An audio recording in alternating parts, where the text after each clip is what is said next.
Muy buenas tardes. Damos comienzo a un nuevo capítulo de Doctor en Línea. Soy la doctora Pamela Oliva, cardióloga infantil del Hospital Hernán Enríquez y docente de la Facultad de Medicina de la Universidad de la Frontera. Doctor en Línea es un programa que ha sido creado para difundir contenidos educativos de prevención y cuidados de salud para nuestra población. Y es producto de una alianza estratégica entre el Hospital Hernán Enríquez y Previsión.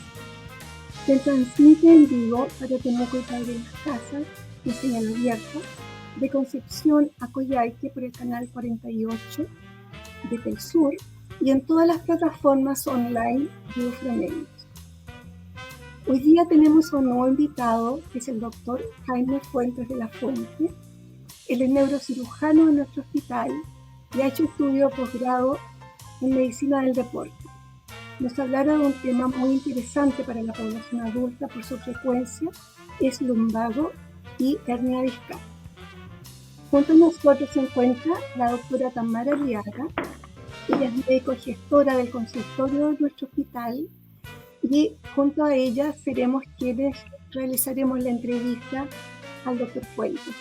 Bienvenida, Tamara, qué gusto que estés integrándote a nuestro programa y bienvenido, doctor Fuentes, y gracias por su aporte, creo que será muy importante para nuestra población. Muchas gracias, doctora, por la bienvenida. Muy alegre de estar aquí con ustedes y de tratar este tema tan importante, tan frecuente por estos días. Para comenzar, presentarles una nota introductoria que fue grabada en el Hospital Hernán Enríquez Aravena sobre el lumbago y de cómo prevenirlo. Los dejo a continuación con la nota. El Servicio de Medicina Física y Rehabilitación del Hospital Hernán Enríquez de Temuco, gracias a su equipo multidisciplinario, pese a la pandemia, continúa con sus funciones en las diversas áreas como medicina, cirugía, traumatología, entre otras, donde sus especialistas apoyan en la recuperación de los pacientes que lo requieren. En el policlínico como tal, nosotros recibimos a pacientes de toda índole. Actualmente están llegando varios pacientes con accidentes cerebrovasculares, en los que el PAC comienza con 10 sesiones, pero según la evolución que tenga el paciente se pueden ir agendando más sesiones. Normalmente los pacientes pueden pasar hasta 3 meses con tratamiento, 2 veces o 3 veces por semana, y una vez que el paciente cuenta con, entre comillas, como un tope en su rehabilitación, o se va de alta o puede continuar su rehabilitación en algún consultorio o con algún programa extra en otra parte. La población que recibe esta atención parte desde el lactante hasta el adulto mayor. Tenemos una kinesióloga especializada en ver chiquititos, donde reciben pacientes de la zona macrosur con fisurados labiopalatinos y chicos que también tienen retraso del desarrollo psicomotor y otro tipo de patologías ya como fracturas o cosas un poco más agudas. Y en los pacientes adultos en realidad vemos una amplia gama de patologías. Recibimos pacientes de policlínico de piso pélvico, pacientes amputados, pacientes post-fractura o pacientes post-ACV. En este informe los especialistas han querido entregar algunas recomendaciones para las personas que pasan largas horas sentadas frente al escritorio, lo que puede producir problemas en su salud. Vamos a estirar un bracito y con ayuda del otro vamos a llevar los deditos hacia atrás. Lo ideal es que mantengamos 10 segundos y luego soltamos. Y repetimos un par de veces el mismo brazo, haciendo la misma pauta. 10 segundos y soltamos. Y luego hacemos lo mismo con el otro brazo. Para el cuello es bueno que podamos inclinar nuestro cuello con ayuda del brazo contralateral, eso, y estirar por 10 segundos también. Y relajar, volvemos la cabeza al medio. Enfocados en espalda y contemplando todavía los brazos, vamos a cruzar un brazo por delante de nosotros y con ayuda del otro brazo vamos a hacer una tracción. Mantenemos igual durante 10 segundos y soltamos. Luego repetimos 10 segundos más y soltamos. Cambiamos de lado durante 10 segundos y soltamos. Lo ideal es que cada uno de estos ejercicios los podamos repetir entre 5 y 10 veces por lado. También es importante que mantengamos activas nuestras articulaciones. Podemos hacer ejercicios de movilización de muñecas, de movilización de codos y de movilización completa de nuestros brazos. Arriba y bajamos. Y movilizar hacia los lados. Lo más arriba que podamos y bajamos.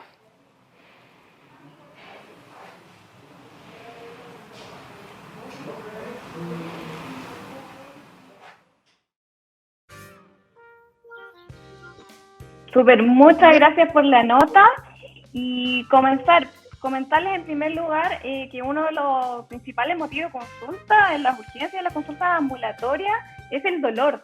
Dentro de eso, el dolor lumbar. Doctor, coméntenos un poco qué es el lumbago. ¿Qué es el lumbago? Hola, buenas tardes a todos. Gracias nuevamente por la invitación. Bueno, es un tema de los más frecuentes tanto para los médicos generales como para nosotros los especialistas, y efectivamente el lumbago es un síntoma, es algo que nos dice mi cuerpo me duele, y la causa de eso es lo que tenemos que esclarecer. En general uno podría hablar de un lumbago como un dolor que está alojado en la zona lumbar, en la parte posterior, desde las costillas hacia más o menos la región de los glúteos, incluyendo algunas veces como ellos. Y de alguna manera se complementa con otro diagnóstico que no es exactamente lo mismo, es la lumbociática, que es un dolor similar a eso, pero con una irradiación en algún trayecto, un camino, que va habitualmente hacia la pierna y que nos habla de probablemente que alguna estructura nerviosa puede estar involucrada, apretada o dañada en ese tipo de dolor. Esto es lo que la gente llama comúnmente me duele la cintura. Claro, es bien general, porque cuando una persona me dice, doctor, me duele la espalda, yo lo primero que le digo es, mire, se puede tocar la zona que le duele, porque a veces es muy difícil ser preciso, y a uno cuando le duele por largo tiempo va perdiendo esa capacidad de decir, me partió acá. Y en este caso a veces es muy importante, porque la inmensa mayoría de los lumbagos, que son muy frecuentes, van a ser mecánicos. Y el que sea mecánico no significa que no tengan tratamiento, que sean banales. Yo he tenido personas que llegan realmente con un dolor que les impide cualquier tipo de movimiento y necesitan un manejo realmente hospitalizado. Pero esa es la excepción. La mayoría de las personas tienen un manejo médico que es muy efectivo. Incluso mirad algunos tips que les vamos a dar que pueden hacer en su casa, que pueden ayudarles a tener mejor salud y menor sintomatología en esta región de su cuerpo. Aparte del dolor, ¿qué causa? Doctora. Perdón, doctor Oliva. Amén. Aparte del dolor, ¿hay algún otro síntoma que refieran los pacientes como para que lo identifiquen? Sí, mire, habitualmente es un dolor que puede ser de dos tipos. Uno es la persona que lleva largo tiempo con un dolor intermitente, a veces cada vez más fuerte, y que ha podido subsistir con él y la verdad no le ha dado más asunto hasta que finalmente, producto de no tomarle atención, se hace más intenso. Y otra es la persona que previamente estaba asintomática y que en un movimiento que a veces puede ser relativamente mínimo, tomar un niño, hacer un movimiento que hacía regularmente, o en ocasiones hacer una carga mayor, que también es la excepción, refiere a un violento, brusco e intenso dolor en su espalda que le exige dejar el movimiento, muchas veces tomar reposo y a veces acudir de inmediato. Si ese dolor está localizado en relación entre las costillas y los glúteos, es decir, la zona lumbar, puede estar ante un dolor mecánico. Sin embargo, si esto se asocia a algunas otras cosas como debilidad en las piernas, como un dolor que se irradia hasta la punta del dedo gordo, hasta el tobillo, en general por debajo de la rodilla, podemos estar frente a otro tipo de patología y hablar de lo que se llaman banderas rojas, que son básicamente dolores muy intensos e invalidantes o que se acompañan en general de alguna debilidad, de una impotencia para poder movilizar, ponerse de pie. No solamente el dolor, sino que en una incapacidad neurológica. Doctor, ¿y qué causas, qué es lo que puede provocar que uno tenga un lumbago y una hernia en el disco? Mira, es un tema interesante porque probablemente es como cuando hablamos de dolor de cabeza y las personas piensan que de inmediato en una malformación o en un tumor. Afortunadamente, esas versiones que son las más graves, las más complicadas, no son la regla general. En términos de frecuencia, la verdad es que prácticamente a todos nos va a doler en algún momento la espalda. Yo estoy posturno y ahora les aseguro que estuve haciendo algunos ejercicios de elongación porque me molestaba un poco la espalda. Es algo muy frecuente. y por lo tanto uno debiera tener estrategias para poder resolverlo. La columna es una cadena de varias articulaciones, no es como me duele la rodilla y que sea una articulación en puntual. Nuestra columna es un lugar bien especial del cuerpo en el cual tenemos varias articulaciones que son móviles, que tienen que mantener, soportarnos el cuerpo, ser bastante resistentes y a la vez tener la delicadeza de proteger estructuras muy nobles y muy delicadas como son las estructuras nerviosas que transcurren por dentro de ella y que a cada nivel van saliendo para dar su determinada función. Por lo tanto, esta estructura, si bien es sólida, no tiene una única estructura que puede doler. Tenemos los huesos, los discos, de donde pueden venir las hernias, pero también hay ligamentos, hay articulaciones facetarias y sobre todo hay una gran masa muscular que moviliza y estabiliza nuestra columna, que muchas veces es la causa principal del dolor. En un 80%, es decir, 4 de cada 5 personas que les duele la espalda, el origen va a estar en la parte muscular más que todo y de ligamento, más que en una hernia de disco, en forma determinante, porque casi nunca existe una columna completamente sana que duela. A veces me dicen, doctor, pero si tengo una hernia, me duele la hernia, algo participa en eso, al igual como tener una artrosis en una rodilla, algo puede participar. Sin embargo, son mucho más importantes los mecanismos de compensación y el uso que damos a nuestra espalda que una lesión específica, a menos que se trate de algo aún más severo que podemos conversarlo a continuación. Jaime, ¿tú nos podrías señalar si hay factores de riesgo para tener lumbago? Sí, lamentablemente estamos en este minuto en un pic de todos ellos. En términos muy generales, si uno tuviera que decir qué influye sobre el desgaste de nuestra columna, uno diría que hay un componente genético muy importante, es decir, familias que han tenido historia de enfermedades en su columna, ciertamente hay un elemento que no podemos controlar, que es nuestra genética. Sin embargo, hay como un 40% de cosas que sí son modificables. Una de ellas es la carga que hacemos sobre nuestro cuerpo. Y en esto, la lógica diría, o la lógica más antigua, hacía pensar que mientras menos usemos este órgano, de alguna manera, si tenemos un trabajo más liviano, menos activo, podría ser de menos desgaste. Hay que quitar ese paradigma porque la verdad es que nuestras articulaciones se nutren y se protegen y se reparan en movimiento. Para mí, si una persona llega y me dice, ¿sabe qué, doctor? Yo soy una persona que carga peso, que estoy todo el día moviendo, me voy de un lado para otro, es de mejor pronóstico que si me dicen, sabe que yo estoy todo el día sentado o conduzco todo el día y no tengo las precauciones de hacer algún trabajo complementario para proteger mi columna. Ese trabajo sedentario incide mucho más en el desgaste y en eso va el uso, hay como un 30% que tiene que ver con el desgaste de nuestra columna en función de cómo lo usamos, trabajos muy sedentarios o la incapacidad de una buena pared lumbar o de la musculatura que levanta la columna que tengan un buen tono muscular. Y hay un porcentaje que es variable en los estudios, pero que va en torno a un 10% que depende del cigarrillo. Cosa que siempre aprovecho para decirle a mis pacientes, muchas veces son más susceptibles a dejar de fumar cuando les duele algo que con el temor al cáncer, que ciertamente es lo peor que puede pasar, pero aquí hay un determinante y se desgastan los discos más rápido en las personas que fuman. Así que un dato para todos los que están sufriendo lumbago ahora, dejen de fumar. ¿El peso, el sobrepeso tiene algo que ver o no? El peso es una condición absolutamente determinante. Por cierto que depende de nuestra posición corporal. Un lanzador de bala, que es alguien que probablemente está muy sobreestimado en el peso en relación a la talla, gran parte de ese componente va a ser muscular y por lo tanto va a estar aparejado de mejores ligamentos, mayor proporción de los elementos que estabilizan nuestra columna. Si eso mismo lo llevamos a solamente grasa, que es lamentablemente lo que nos está ocurriendo a gran parte de la población, me incluyo en esta época de pandemia, que junto con disminuir la actividad física, además se está aumentando de peso, es una combinación fatal, porque ese peso nos acompaña al momento de levantarnos, de acostarnos, de movernos. Ese peso está todo el tiempo. Cuando a alguien le duele la espalda, yo le pregunto, mire, ¿usted no usaría una mochila de 10 kilos en este minuto? Bueno, en realidad la tiene puesta. A veces son un porcentaje mucho más alto de nuestro peso que lo tenemos todo el tiempo sobre nuestra columna y ciertamente al verlo de esa forma uno se da cuenta que esto no es acerca de la estética o lo que vamos a hacer en el verano, sino es que si tenemos a una parte de nuestro cuerpo que no está funcionando al 100%, necesitamos ayudarla. Y junto con fortalecerla tenemos que quitarle cargas que sean nocivas como el peso en exceso.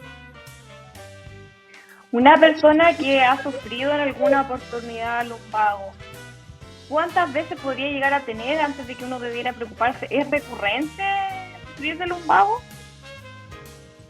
Tamara, es muy buena tu pregunta, porque muchas personas me dicen, doctor, esto me vuelve y me vuelve y me vuelve. Incluso personas que han tenido un muy buen tratamiento y que se han ido de alta inicialmente. En mi práctica, en general, lo primero que les pregunto es si están haciendo los ejercicios que aprendieron, porque toda hernia se trata, muy pocas hernias se operan, la mínima cantidad. Todas se tratan, todos tienen que tener cambios en nuestro uso de la espalda y tenemos que hacer ejercicios complementarios que habitualmente se aprenden en un proceso de rehabilitación kinésica que son bastante estructurados. Pero es la constancia lo que hace que uno esté con una espalda sin dolor. Todos los días ejercicios, 10, 20 minutos, no es algo que tenga que quitar demasiado tiempo, pero tienen que ser constantes. Una baja intensidad de repeticiones, sobre todo cuando uno está con dolor, y luego ir aumentando, pero sobre todo ser constante. Entonces, cuando alguien que yo sé que se ha mejorado vuelve a la consulta un año después y me dice, doctor, me duele nuevamente la espalda, lo primero que preguntamos es si está haciendo los ejercicios. Si no lo está haciendo y no tiene signos de alarma, ninguna imagen, bueno, vuelva a hacer los ejercicios, llámeme, veamos en un mes cómo está. Y si realmente persiste, bueno, la verdad que esto es una enfermedad que no es solamente la hernia una enfermedad. Es una expresión más de un deterioro de nuestra columna, como ocurre en todo nuestro cuerpo envejece, pero la forma en que envejece depende de cómo lo usamos. Y ahí es la clave de estar constantemente preparando nuestro cuerpo para estas cargas. Antes de continuar con las próximas preguntas, yo quisiera hacer una invitación a nuestra audiencia por si tiene preguntas, por si tiene dudas, para que aprovechen al doctor Fuente que se encuentra acá y puedan tener alguna respuesta que les pueda ayudar. Jaime, quisiera consultarte, ¿hay una edad en que se produzcan más frecuentemente los lumbagos o las hernias discales? Mira, en general, desde los 30 a los 45 años hay un pic de este tipo de patologías. De hecho, uno de los signos, entre comillas, de alarma es que algo un dolor lumbar importante empiece antes de los 20 años, después de los 55. La mayoría de los procesos degenerativos van a tener un pic en una edad mediana. El adulto joven, que es plenamente activo laboralmente, es muchas veces el más afectado. Y en ese sentido, esta es una enfermedad que es muy relevante porque causa gran ausentismo laboral, es una queja recurrente de las personas e incluso lleva a un número importante de personas insatisfechas que empiezan a tener otro tipo de problemas a partir de esta incapacidad de estar sin dolor. Piensen lo que es, no poder caminar con normalidad, no poder tener, una vida íntima plena por un dolor persistente en la columna, es decir, evitarse estos problemas es realmente una situación que es muy importante. Bueno, ya mencionamos los factores de riesgo, los factores predisponentes para sufrir lumbago. ¿Con qué frecuencia se presenta esta patología en la población? Mira, hay estadísticas distintas, pero en todo el mundo esta es una de las mayores causales de discapacidad física. Hablamos que personas que dejan su trabajo producto de este tipo de dolores estamos dentro de la primera causa en el mundo. Me refiero a pérdida de vida laboral y personas incapacitadas.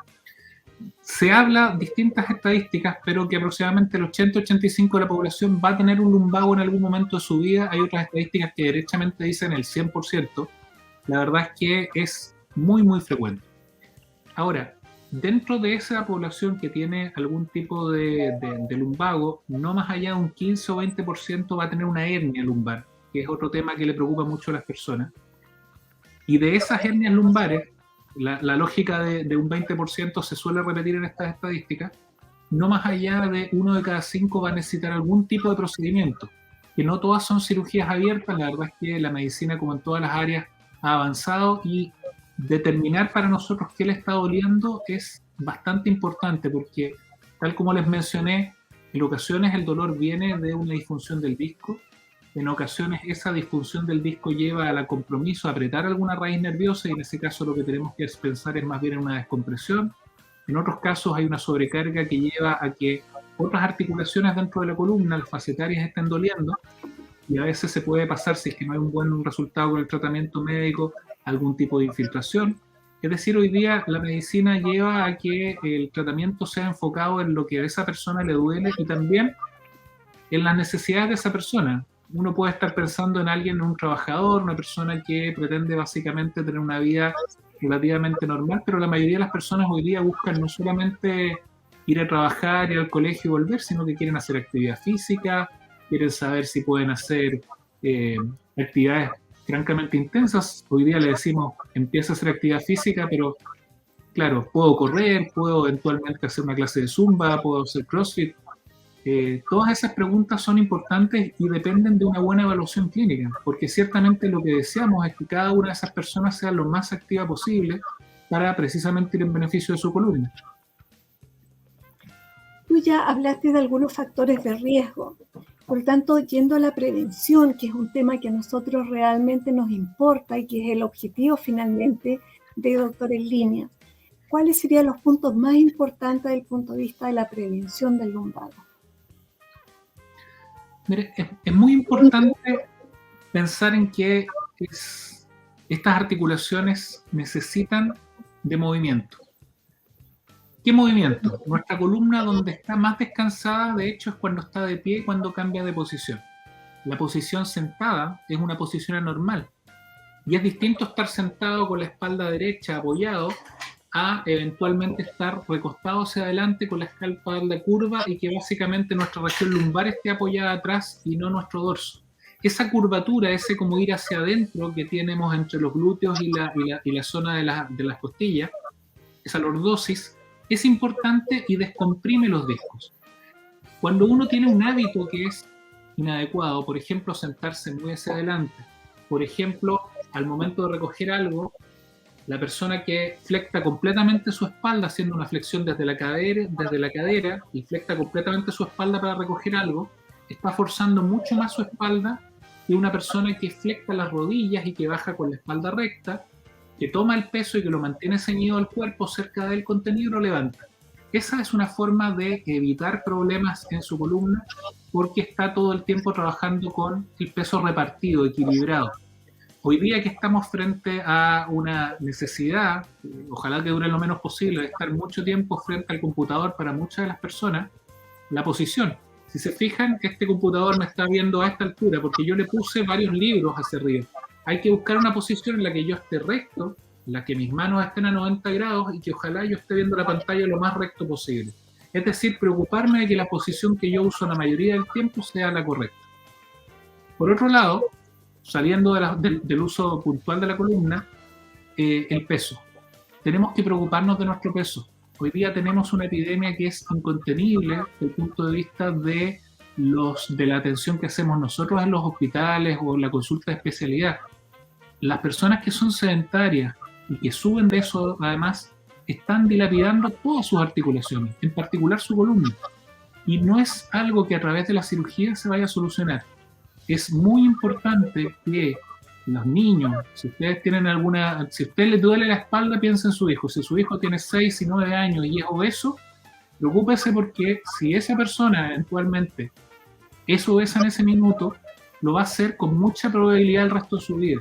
Es decir, estos hábitos tenemos que irlos traspasando a la familia. Si usted alguna vez tuvo lumbago, bajó de peso, aprendió buenos hábitos, vea que su familia haga lo mismo, preocúpese de la posición, preocúpese de ir siendo una persona que de alguna manera le enseña al resto que estas cosas se pueden evitar a través de mantener un peso más cercano al ideal y de mantenernos activos. ¿Qué tan activo? Bueno, tanto como se pueda. De repente pasa la incongruencia de que una persona, al momento de decir la actividad física, piensa de inmediato en hacer algo de alta intensidad. Por cierto que es muy entretenido hacer una clase de zumba o de CrossFit, pero lo lógico es que si yo consulté por dolor, primero pase por un periodo de fortalecer de manera bien cautelosa y paulatina esa zona que nos duele, fortalecerla y luego, salvo que tenga alguna contraindicación específica, poder hacer todo tipo de actividad física. Los médicos hemos cambiado el discurso. Tal vez 30 años atrás le decían que tenía una hernia y tal vez van a escuchar eso y le dirían, oiga, usted no puede correr, no puede hacer nunca más actividad física. Hoy día tenemos buena información, no solamente para deportistas de alto rendimiento, sino para personas que tienen una actividad física mediana, de que, por ejemplo, el correr con muy buena técnica y hacerlo a distancia de 30 kilómetros por semana, 50 kilómetros por semana, tiende a mejorar los discos, no a empeorarlos. Y eso se ha demostrado con resonancia magnética, es un elemento para las personas sepan muy objetivo, que no es una apreciación, sino que es un dato objetivo de la causa. Lo importante es hacerlo asesorado y primero pasar, si yo tengo un dolor, no puedo al otro día estar exigiéndome al máximo. Si yo soy una persona sedentaria, hay un proceso para llegar a ser una persona activa y eso es algo que tenemos que encaminarlo nosotros. Muchas veces escuchamos a pacientes que refieren tener problemas del nervio ciático, no, estoy con ciática. ¿Qué es la lumbociática? ¿Es lo mismo que el lumbago? ¿Cuál es la diferencia? Mire, la lumbociática le agrega a este dolor en la zona lumbar, le agrega algún elemento nervioso. Nosotros tenemos unos cables, por así decirlo, son mucho más complejos, son estructuras vivas, pero imaginémoslos como un cable. Y salen muy ordenados. Tanto es así que nosotros podemos al examen clínico, sin mayores exámenes, saber desde dónde podría haber un conflicto. Es decir, la persona yo la examino, la reviso, veo si tiene una debilidad, un adormecimiento, y puedo aproximadamente saber en qué punto de su espalda podría tener un problema. Y eso lo correlacionamos con las imágenes que pedimos cuando es necesario. De forma tal que si una hernia, por ejemplo, no es la única causa, pero sumamos esa que es la que es más contingente para este diagnóstico. Una hernia es una rotura del disco parcial con un fragmento del interior del disco. El disco intervertebral tiene forma de disco, pero un componente como un gel denso en el centro y unas capas alrededor que lo contienen.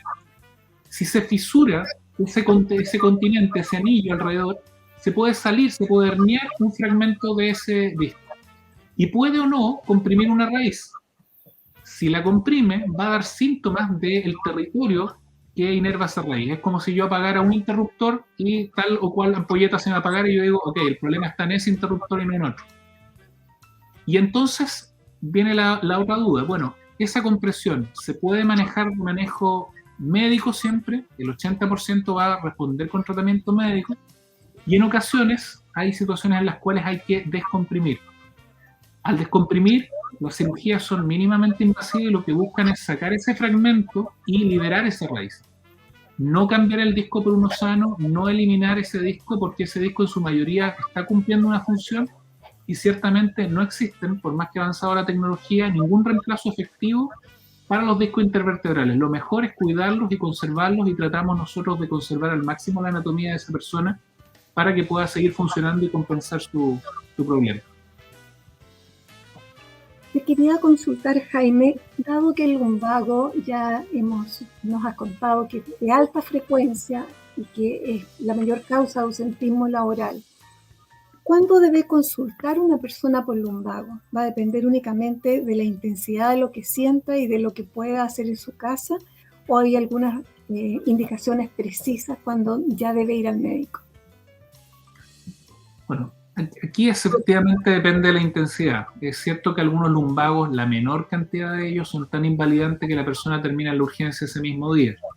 Pero la inmensa mayoría, más del 97% de los casos, son cuadros que o son progresivos o que de alguna manera permiten un manejo inicial.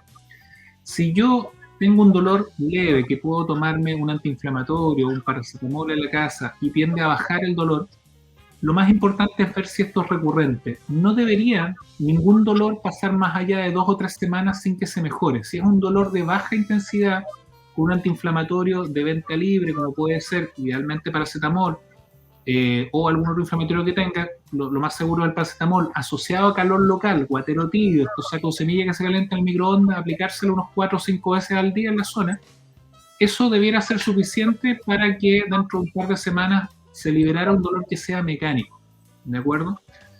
Se trata lo menos posible de hacer reposo, curiosamente, ¿ya? Son muy contadas las excepciones en que hay que hacer reposo, lo ideal es seguir en movimiento dentro de lo que sea posible.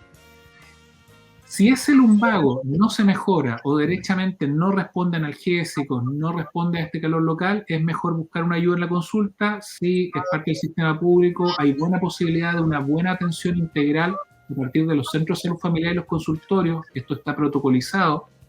De hecho, hay una guía nacional que nos permite distintos escenarios para poder ayudar, incluye el manejo físico y es donde primero lo va a obtener. Eso es a modo general en términos de solamente la intensidad del dolor. Si responde o no responde, y persistencia por más allá de 2 o 3 semanas. Si acaso este lumbago se acompaña de adormecimiento en la zona genital, incapacidad para orinar, incapacidad para defecar, algo que se llama anestesia en silla de montar. Imagínense aproximadamente donde uno se apoya en una silla de montar, que se adormeciera esa parte. Eso es un motivo para acudir de inmediato a la urgencia. La incapacidad para mover, para levantar ambas piernas también, por cierto que eso debe llamar a una consulta inmediata. Y la presencia de algunos otros tipos de condiciones. Por ejemplo, si yo tuve un accidente, yo me caí por la escalera y tengo un dolor persistente en la zona o adormecimiento o alguna molestia hacia las piernas, tengo que acudir. Si yo soy una persona que está enferma de cáncer, si soy una persona que me han dicho los médicos que tiene osteoporosis severa, podría ser que tenga que consultar antes. Siempre pensando en atención primaria, consulta, medicina general, están bien capacitados para las etapas iniciales y van a saber derivar o no a las personas. Y en caso, como les digo, de que tengan adormecimiento, debilidad franca o una historia de traumatismo, bueno, ahí ya consultar a la urgencia para que sea derivado si es necesario. Entiendo entonces que el diagnóstico es a través de síntomas, del dolor que pueda presentar el paciente, de la impotencia funcional, de adormecimiento de las extremidades inferiores. En ese contexto, ¿es necesario pedir algún tipo de examen, radiografía, resonancia? ¿Cuándo es necesario solicitar estos exámenes? Mira, eso es algo que muchas veces me preguntan. Estamos en una época que nos hemos habituado a que el examen sea la solución. Yo trato a los alumnos, a los becados, siempre recordarles que esto es mucho más clínico que eventualmente algo que nos resuelve las imágenes. ¿Y por qué? Porque imagínense una resonancia, que es tal vez a lo que aspiran muchas personas. Si tomamos una corte de personas de 50 años, se han hecho exámenes en los cuales esas personas consultaron por cualquier otro motivo y iban a hacerse una resonancia, el que sea, sin dolor lumbar ninguno. Y si uno toma personas de 50 años, un 25%, una de cada 4 personas tiene una hernia que el radiólogo podría informar como compresiva. Si eso fuera cierto, un cuarto de la población de 50 años estaría con dolor lumbar o estaría potencialmente operado. Por supuesto que es muchísima menos la cantidad que tiene síntomas. Es decir, la imagen no nos resuelve el diagnóstico. De hecho, como especialista, muchas veces, en función de los síntomas, si no hay signos y me apuntan a las raíces nerviosas, a veces le voy a pedir una radiografía o a veces vamos a partir con un manejo médico kinésico inicialmente y vamos a ver cuál es la respuesta. Todo depende de los síntomas que tenga la persona e insisto, de repente hacer imágenes no nos soluciona, sino que incluso a veces nos confunde y nos hace preocuparnos más o postergar lo que es el tratamiento kinésico. Los kinesiólogos están bien capacitados para hacer manejos kinésicos distintos en función de si tienen una hernia o no.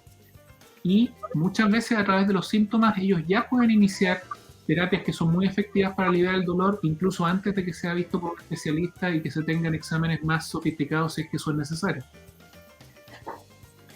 ¿Qué trabajos están más expuestos a que las personas tengan lumbago? Y esto no significa que no trabajen en esas áreas, pero significa que a lo mejor esas personas tienen que reforzar sus cuidados y las medidas preventivas. ¿Quiénes están más expuestos? Bueno, eso ha sido largamente estudiado. La verdad es que el tema de los trabajos pesados, precisamente por la gran cantidad de tiempo laboral que se pierde, se ha estudiado en muchos países y la verdad es que hay bastante relación en cuáles son los nichos en los que hay un mayor problema. Primero que todo son los trabajos más sedentarios, ¿ya? Curiosamente, como les decía, un trabajo de oficina, pero si uno quisiera hacer la caricatura, ¿quién es la persona que está más obligada a hacer un trabajo compensatorio? Es, por ejemplo, un conductor de un colectivo. Esa persona está en una posición sentada, expuesta a cierto nivel de vibración y en una posición en la que está cargando los discos de manera muy constante, sin grandes cambios de posición. Esa persona, si es que se va a dedicar a eso, es muy importante que cada no más de 3 horas se baje, haga ejercicios de elongación y se preocupe de tener una buena pared abdominal y una musculatura lumbar importante. Esa es su obligación, ese es un elemento importante para su trabajo. Los otros son trabajos mucho más específicos, como son las personas que usan martillos neumáticos, estas cosas con las que rompen el cemento en las calles. Claro, ellos tienen indicaciones bien precisas de cuántas horas pueden usarlo, porque efectivamente esa vibración sostenida en el tiempo tiene una cierta carga que podría afectarlo. Pero ellos mismos en todas las mutualidades tienen programas en los cuales se supone no están expuestos a una cantidad de horas que sea peligrosa. Pero en esas personas es muy importante todos los factores de riesgo. Esas personas no debieran fumar, debieran trabajar activamente su musculatura lumbar, cervical, y estar atentos a la aparición de cualquiera de estos síntomas para buscar una ayuda profesional. Por lo tanto, volviendo a la hernia del disco, si en una resonancia, por ejemplo, está informado una hernia, ¿eso hay que operarlas todas? ¿Cuándo la persona se debe preocupar y decir, en fondo me tienen que operar? ¿Va a solucionar mi problema la cirugía? Mira, es muy importante, y parto por lo último que dijiste, Tamara. Si una persona me dice, doctor, con esto voy a solucionar mi problema, yo le digo de inmediato, no. Esto va a solucionar una parte de su problema. Si la persona en ese minuto no toma conciencia de que tiene que hacer un trabajo compensatorio, no va a ser suficiente ninguna cirugía, ni láser, ni radiofrecuencia, ni endoscópica. Ninguna de las técnicas más avanzadas es suficiente en una persona que sigue siendo sedentario o expuesto a los mismos factores de riesgo, puesto que no estamos sacando una pieza para reemplazarla por una nueva. Estamos tratando un sistema que está con desgaste y que proporcionalmente algunos discos van a estar expuestos a más desgaste que otros y van a fallar antes, pero todo el sistema está trabajando a la par. Por lo tanto, nosotros tenemos que pensar en algo más global que solamente esa hernia, sino yo les digo, mire, imagínense 10 años, 20 años, ¿dónde va a estar siguiendo en esta misma línea? Hay que hacer un cambio en el estilo de vida. Por cierto que a veces no es suficiente y la hernia lumbar es una de las patologías que puede afectar a la columna. Hay algunas que efectivamente necesitan algún tipo de intervención más directa.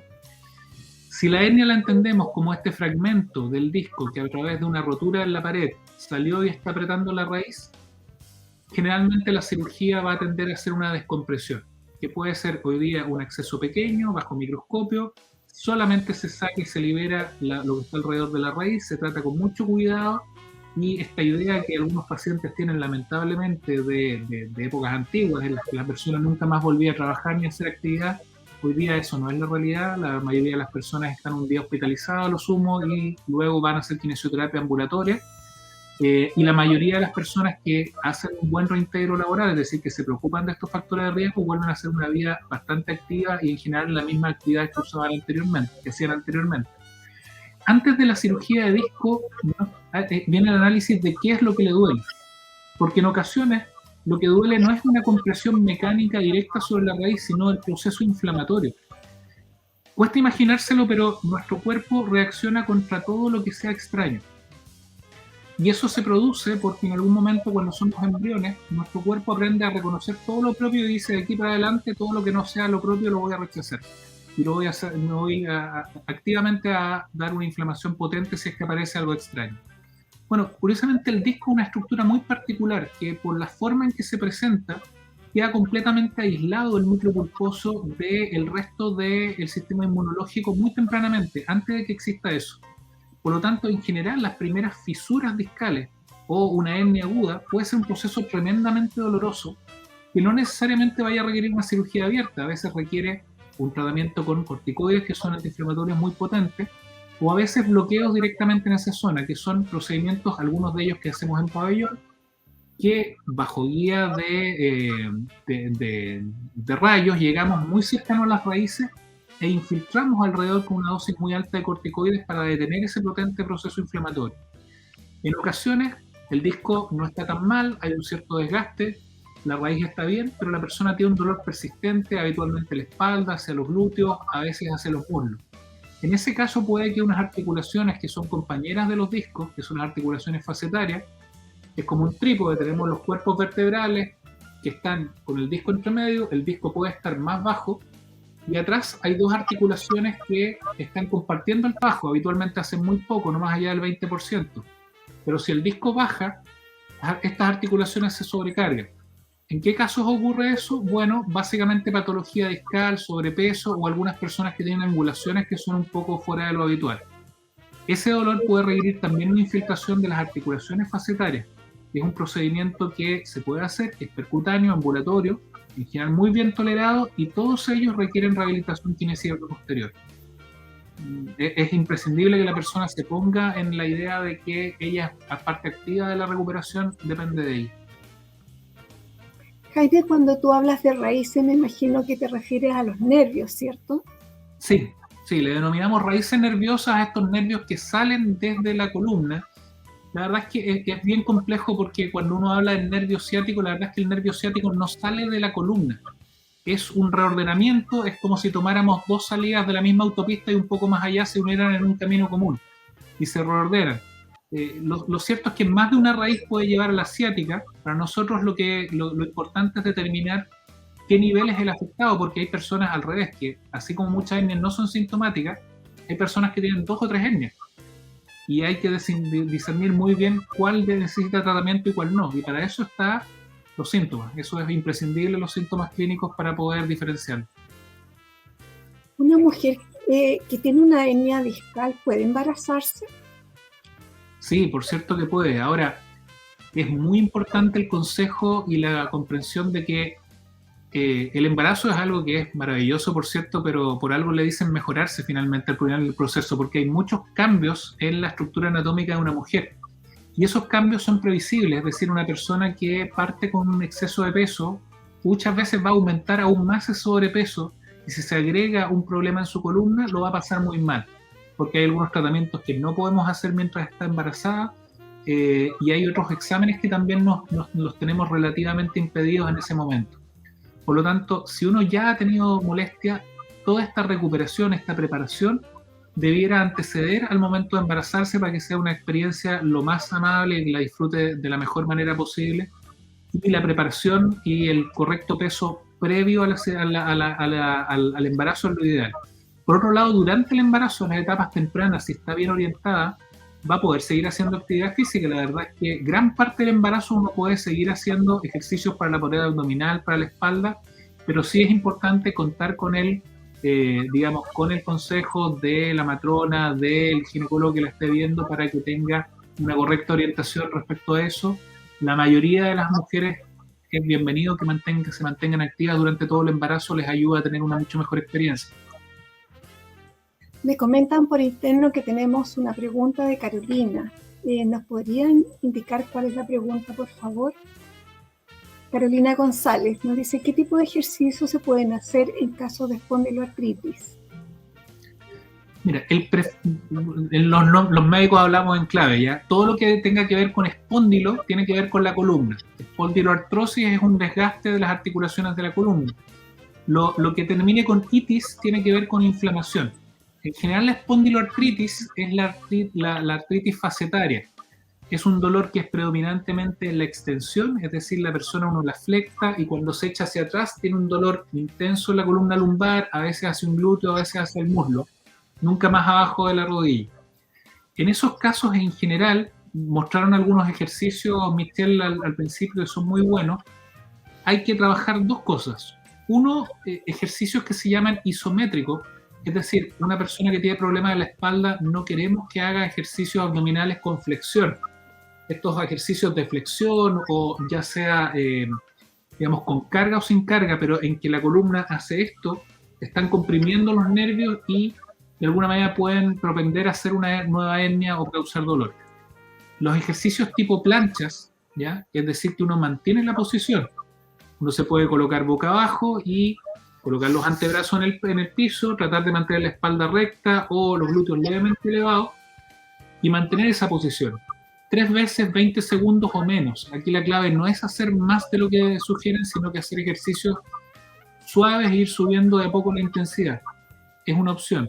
Lo mismo ponerse de espalda, flectar las piernas y levantar la cola, levantar los glúteos, y tratando de hacer un triángulo en el cual quede de alguna manera entre los muslos, el abdomen y la espalda y la región del pecho estén relativamente alineados con la parte de los hombros apoyada y las plantas bien apoyadas en el piso.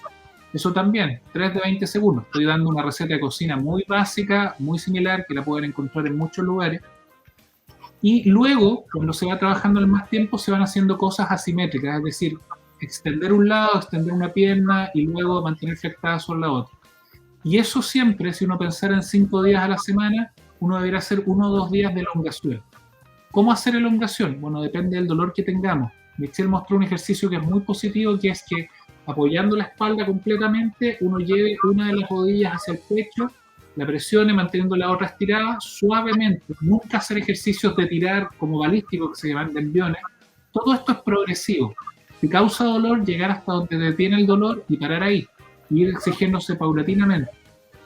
Lo mismo, irlo alternando al otro lado. Esos son algunos ejercicios iniciales que podrían ser de utilidad.